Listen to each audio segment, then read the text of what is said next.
Hello and a warm welcome to another programme in the series Reflections here on BBC Radio Cambridgeshire.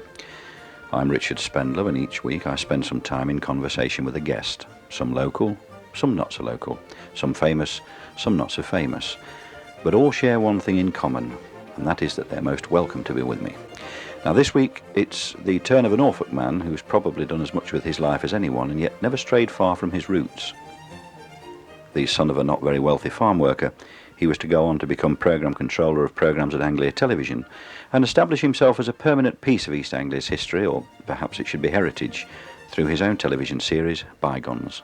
Yes, you've guessed it. My guest this week then, Dick Joice, and I asked him first, as usual, where he was born. Well, I was born in the village of Great Ryborough, which is near enough in the middle of Norfolk and on the River Wensum, on January the 30th, 1921. My father and mother both came from farming stock, but not rich farming stock. Rich perhaps in potential, but certainly not rich in money, because in 1908 my father accepted an assisted passage to Canada by the Canadian government, where they gave you a square of land, which I think was a mile square or some specific measurement, and you went and got it, and it all looked jolly good. They even paid you to go and get it. But the trouble was, when the old man got there, he found that this mile square of land was covered in recently felled trees, which had been there for hundreds of years, literally, very closely covered, and all there was the stumps. Well, of course, with a spade and no money and no prospect of getting any help, he was faced with a big problem. So he decided not to continue with that, but to go back home. But with no money to get home, it meant he had to work his passage back to Liverpool and arrived there with absolutely no money, but he managed to do a few days' work and buy a bicycle, which brought him back home to 11 brothers and sisters. And again, not a lot of money, all working around the place on farms and various jobs. So he joined in again where he left off a year before, but he was very lucky. My grandfather was foreman on a farm, and a small holding became available, which my father had a hand in. After a couple of years, the landlord let him have, who was then Mr. Thomas Cook, who finally became Sir Thomas Cook. That's Cook of the travel agency. It was his grandfather who started Thomas Cook's travel agency. Let him have a couple of 100 acres, and on all borrowed capital, he started farming. He lived alone in the cottage, which there was no proper farmhouse, but they finally converted it, or the landlord did, into a farmhouse, and married my mother. Now, my mother's father had been head keeper on another estate. He too had got a small holding and was farming, so that they both came from farming stock. They married in 1912. My brother was born a year later. Anyhow, they thrived, and eventually Mr. Cook let them have the Testerton Hall farm, which was 700 acres, so they went up quite a bit, and they gave up the bridge farm at Great Ryborough. When we moved from there in 1924, because I was born in January and it was at the end of 1924, I was nearly 5, and I'd started at Ryborough Village School. And I can distinctly remember that. And we thought nothing of trotting 2 miles night and morning to school. We were pretty poor, but the other kids were a lot poorer. And one of my most vivid memories is that the roads, which had just been metalled, they'd just been tarred, a single-line track, the children who lived on the farm that we then farmed used to run with their shoes tied together round their necks until they got to the outskirts of the village, when they put the shoes on, because their parents wouldn't have them wearing the soles of the shoes up on the way to school. Anyhow, because after the first term I'd caught impetigo and a certain amount of livestock in my hair from the school, my parents decided that I simply must go to a place where I was less at risk, so they decided to send me to a small private school in Fakenham, and I was allowed to cycle there. Well, just imagine cycling 4.5 miles night and morning at age 5. I mean, it's beyond belief. You wouldn't dare send a child out today with the amount of cars on that road. But for some reason, my mother wouldn't let me cycle over the bridge into Fakenham, and I had an arrangement to leave my bicycle at the gasworks, because my father was a great friend of the manager of the gasworks, so that I didn't actually have to cycle in the town. There was too much traffic there. But it did get me a fair knowledge of how gasworks worked, and I became very fond of the gasworks. And I think probably that was the first conscious memory I have of being fond of industrial architecture, and perhaps the start of me being so interested in Bygones. After the impetigo incident and going to the Fakenham school, when in I suppose it was about 1929, when I'd be just 8, my father said, "He's far too broad Norfolk. He's got no pals except the animals. We really must send him away to school and get him educated a bit." And they could then just afford it. He sent me to the East Anglian school at Bury St Edmunds, which was a Methodist school, although religion was optional and I was Church of England. And there I went, and it was a nasty shock. I didn't like all those rough boys. I didn't like the discipline. I wasn't in the least bit interested in being educated. I couldn't see the point in becoming highly proficient in addition, subtraction, and multiplication. I just wasn't interested. I loved the wildlife anywhere, but I certainly didn't like school curriculum. Anyhow, I stomached that because I had no choice until after about, I suppose it's 9 years, 1937, my father had a letter from the headmaster who said, "We consider your son now is wasting far too much of your money and a lot too much of our time. He seems to want to be a tractor driver, but we do not know how to teach him." I became a great friend of the old headmaster afterwards. In fact, he used to come and stay with me, and he said, "Honestly, Joyce, we just didn't know what to do with you. But we never had the rugger pitches looking so well after you left." And I mean, that was the key to the whole thing. I was interested in farming, even though it was in the shape of looking after the pitches and cutting the grass and all that sort of stuff. The only person I really got on with was the janitor, who was also a carpenter, and I loved going around helping him to put in new windows and things. I wouldn't have been interested in education. Anyhow, my father replied to the letter from the headmaster saying, "I think you're absolutely right. I'm sure he'll make a first-class tractor driver." And by that time, of course, horses were disappearing from the land, and father was getting more and more tractor drivers, so it seemed quite a logical thing for me to become a tractor driver.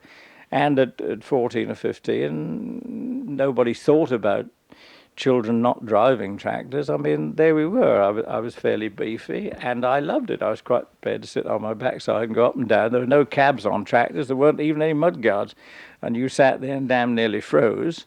But as a boy, I thoroughly enjoyed it. The prospects of the war coming along came, and in 1938, I thought, like everybody else did at my age, that I was going to be the Biggles of the outfit, and I was going in the Air Force, and I was going to be a pilot, and I was going to win the war single-handed almost. But when I went for my medical, they found, although they didn't put it that way, that I had a congenital heart condition, which I now have a splendid valve ticking away, and one of the early open heart surgeries was performed on me. I am still very grateful because I'm still here to be grateful. But they weren't going to take me, and so I joined the Cadet Norfolk Artillery and became, first of all, a trainee, I was called, because I couldn't decide what to do, but because I had a very authoritative voice in those days. It's getting a bit croaky and old now, and I could shout fairly well. They gave me a pip and I became a lieutenant and was given a battery of little buggers, I used to call them, because they really were. But it did keep them out of mischief, and they all got in uniform, and there we were, a branch of the Cadet Norfolk Artillery at Aylsham, and I used to go and drill them because I didn't know much about military tactics in those days, so it was nearly all drilling. But we had a lot of fun, and they did eventually go into the yeomanry, and then the Home Guard, or into the forces. But it kept me feeling that at least I was doing something during the early part of the war. But my father wouldn't allow me to farm in my own right, because he said he wasn't going to have a son of his staying at home when his pals' sons were risking the prospect of being killed. The fact they all had a better time than I did at home, I think, is now beside the point. But I had a very low-key war because I found it very difficult to stay at home. Seeing the chaps coming home on leave, hearing about the various battles and how chaps were getting killed, it wasn't easy for your conscience to stay at home. So I had a very, very hard-working war. And as soon as the war was over, I'd met a farmer's daughter, I married her, and my father let me have one of the houses and take over one of the farms at Rainham, where he had been farming.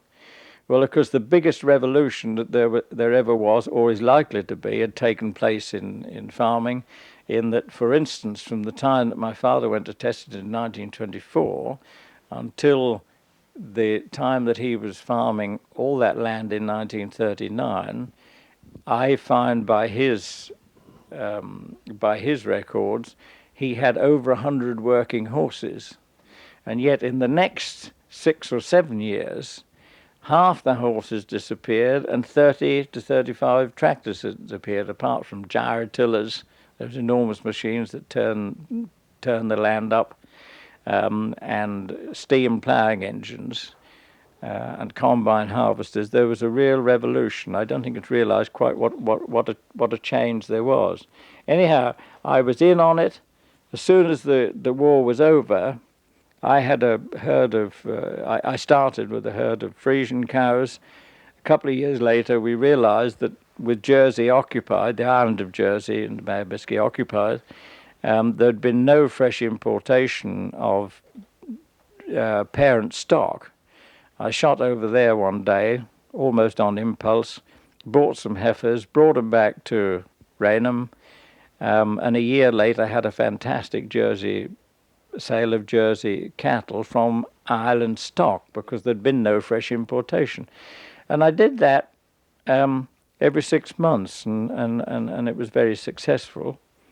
And because I'd got into the milk business and had a little milk round in the local town, I started a delicatessen for sort of a dairy produce shop, and having 3 daughters, and thought, well, they might want something to do and they might not have husbands, I started 3 businesses: a dairy shop, 2 camera shops, and 2 record shops, which gramophone records were becoming very popular. The fact was, none of the girls were in the least bit interested. They all shut off and got married, and I was stuck with these damn shops. But we managed to get out of them, and I also started Norfolk Mobile Cinemas, because the big villages had no cinemas, but the towns did, but you had the cost of the bus and the cost of the seat. And I thought, well, if you can reverse the thing and take a projector, to the local village hall, I could, for 1 and 6pence, as long as I got a reasonable audience and sold a good amount of ice cream and jelly babies, which I walked up and down the aisle and sold it during the interval, which was when the film changed, and I got on very well. But of course, television came in 1959 and did kill that stone dead. Well, by that time, I was still living at Raynham, on the Raynham estate, and Lord Townsend had been invited to head up the consortium that applied for the franchise for Norfolk, Suffolk and Essex and a bit of Cambridgeshire with independent television. The BBC had started up 6 months ahead of us, but he got the franchise and came and saw me and said, "Dick, this is a bit of a laugh." He said, we've got to do what we've said we're going to do, and one of the things was to have a farming program devoted entirely to farming. He said, "You make a lot of noise at NFU meetings and Young Farmers Clubs meetings and wherever you go. Will you go and set up a farming office?" "Yes," I said, "of course I will." And then I thought, what the hell did he mean by set up a farming office? How do you set up a farming office for a thing that's not going? So I thought, well, we'll make a list. So I started making lists of all the places where I thought farming information would come from, the university farms and the experimental stations and the main farmers. And then I thought, well, I got a 16mm camera. I started the local photographic society. I'll go and take some film. So I started filming a year in advance of Anglia opening, seasonally. In autumn time I filmed ploughing, in the spring sowing, and so on and so forth. So I got a lot of black and white film shot when Anglia opened. And then Lord Townsend said to me, "Well, what are you going to do about a presenter?" And I said, "I don't know. I've written to A.G. Street and Ralph Whiteman," which I had by coincidence. But both of those were tied up with the BBC, and so I just had the reply from them when he asked me. I said, "We really haven't got anybody at the moment. Why don't you do it? Turnip Townsend, you're Lord Townsend, you are farming." And he said, "Oh, no, you can't have the chairman of the company presenting the farming program. You do it." And I said, "Well, I've never appeared on television." He said, "Well, just be yourself." He said, don't try and be anybody else." And I think that really started it, because when he said, "Don't become an actor, don't be anything but Dick Joice, carry on exactly as you are. You interest people now when they come round your farm." We had all sorts of parties of people coming round, mostly seeing the jerseys and the specialist things. And so we got to the day of transmission, and there I sat. I shall never forget it. October the 27th, 1959. The professionals were saying what were going to happen to the company, and then they came to individuals and said, "Well, now we hear from our farmer." And there I stood. "Good evening, my name is Dick Joice. I live at East Raynham, and each Sunday I shall be presenting a program of technical and we hope topically about farming." That's what I should have said. In fact, I said, "Good evening, my name is East Raynham, I live at Dick Joice," and got it all wrong. And I said, "No, I'm sorry. Look, every Sunday you're going to see me, whether you like it or not. It's going to be at 12 o'clock and it's going to go on till 1:30, so you can have a late lunch." And that was it. It started with a giggle, and it's been a giggle ever since. We hope in between some of the giggles there was some serious stuff. I think there was, because it became popular. So much so that a year later they said, "Look, will you present a weekly roundup of news called the Anglia News magazine?" And I said yes. So every Tuesday night I popped up. Well, the ratings, sparing my own blushes, shot up. So I think that was what influenced them to say, "Well, will you do it 2 nights a week?" Well, we only did that for a couple of months, and then we were into 5 nights a week. And for the next 1,004 nights, from Monday till Friday, I presented this, and then and they had the bright idea in the middle of putting all the local origination except religion and sport into this topical, then 55 minutes. It had gone from half an hour, 55 minutes. But we had no script writers, and we had no firm scripts when we went on air. It was very casual. And it got to the stage where we knew that everybody was with us, and I could say things like, oh gosh, it's gone wrong again. I mean, you never dream of saying it today, oh, crumbs, the film. And the film did break in those days. It doesn't nowadays. I mean, nothing goes wrong. And technically, I mean, it even got so some nights I'd say, well, I don't know about you, I'm glad that's all over, but I think tomorrow night will be better. You better look in and see. And it became a terribly personalised thing with Bob Wellings, who's still around, John McGregor, Valerie Pitts, who's now Lady Sholty, Anne Gregg. It was a great team, and it really was. And although we made it a lot of it up as we went along to cover the fluffs and breakdowns and things, it was very professional. But I think if you tried to do that today, the audience will have got, for want of a better term, so sophisticated that they'd realise that things didn't go wrong quite as much as that, and ought not to go wrong quite as much as that. So it's a different ball game altogether. Anyhow, by that time, 1962, because Anglia had to start with a lot of imported technology and people, because there were no television people up here. I mean, you wanted an East Anglian bred mechanic, you could find thousands of them. You couldn't find East Anglians with the technical knowledge or the skill of television, because there'd been none. And in that sense, I mean, we were lucky, because there was no basis of comparison. They couldn't say old Dick Joice is better or worse than anybody else doing a fire program, because there wasn't anybody. So we got all these chaps, and they, of course, went on to other stations which were being started up after us. So that there was a big movement of labour, particularly in the top brass, and 3 or 4 of them left, and suddenly there was only me. And the chairman again said, "Look here, you better come out of doing programmes, unless you want to do a few now and again, and become program controller, because there's nobody else." So I said, "All right, I'll become program controller." And I did do, and that, of course, went on for another 20 years. And I don't think really I liked the administration. I mean, I'm not an office sort of person. I just can't stay still enough. And I started going to London and representing our station in the industry and one thing and another, and I really didn't enjoy it, although I loved the people. They were super. I mean, we knew all their families, and because they are nearly all imported, they hadn't got setups of their own, so we're a very close-knit bunch in Anglia. And I'm sad, that now we're all becoming old men and they keep dropping off. And I'm out of it now, but it's been a wonderful experience. My first marriage, after 24 years, broke up, and so I looked around to see what there was, and I was lucky enough to find a lady who had been doing Woman's Hour for a long time, or for some time in the BBC, who was free, who I like the look of, and she came to work at Anglia, but because I was a director by then and I actually gave her the job, we weren't supposed to sort of employ our wives, so I had to fire her. Well, having fired her, I mean, that really meant I ought to marry her, didn't it? Because she'd have been without a job or a husband.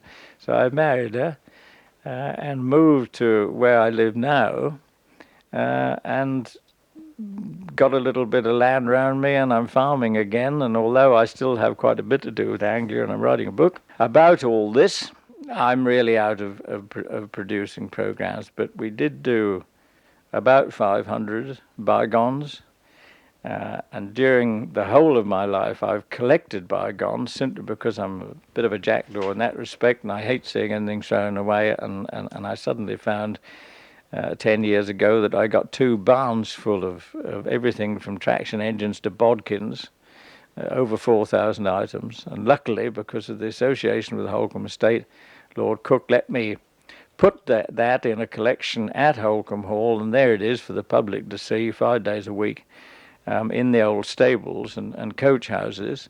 And I go and have a lot of fun with it. Sadly, in one way, it's become monetarily valuable, because for the wrong reason now. People collect it or sell it to Dubai or Japan or America or somewhere. But a lot of our heritage is being kept, thank goodness, and that's what I'm going to concentrate on for the rest of my days. One of the things I did want to ask you, Dick, so far as the Bygones programmes are concerned, was there a particular item that floored all the others? Yes, it's a funny shaped thing. It looks a bit like one of those adjustable standard lamps, and we think it might be for cleaning the bowls of gas lamps, but nobody has ever answered the question. 4 times I've had it on the program, and usually somebody will tell you, even if it's wrong. But there's that one item. We've got it at Holcombe. It's always there on view. We ask everybody to give an opinion on it, but nobody has actually said that I have seen them used. Was there a particular thing or aspect which influenced the early farming programmes? Yes, I think there was. There's one thing in particular. After the first few, I met an old chap, a farm worker, and he said, "I see your programme Sunday." He said, "That wasn't at all bad." He said, "But watching you," he said, "why didn't you show the horse and drill going right across the field," he said, "and tanning round, and then coming back and tanning round and going back again?" And I said, "Well, I thought that fairly obvious. The programme only lasts half an hour." And so I said, we showed it turning round, and we showed it in the middle of the field, and we showed it the other end turning round and back again in about 2 minutes. "And surely you're watching that every day of the week." "Yes, I know," he said. "That's why I like watching it Sundays too." Another nice story happened actually just before Anglia opened. I went to see the same type of old man, and this time he was ploughing with an early tractor, and so I stopped him and said, "Look, do you mind if I take some film and produce the camera?" He said, "What, are they moving pictures?" And I said, "Yes." "Oh, well, like they have at the Faircnham Picture House?" I said, "Yes, except this is for television, the new thing, which is going to start in a few months' time." He said, "I ain't got one." And I said, "Oh, well, don't worry, perhaps your neighbour has." "Yes," he said, "here got one, but I shan't watch it."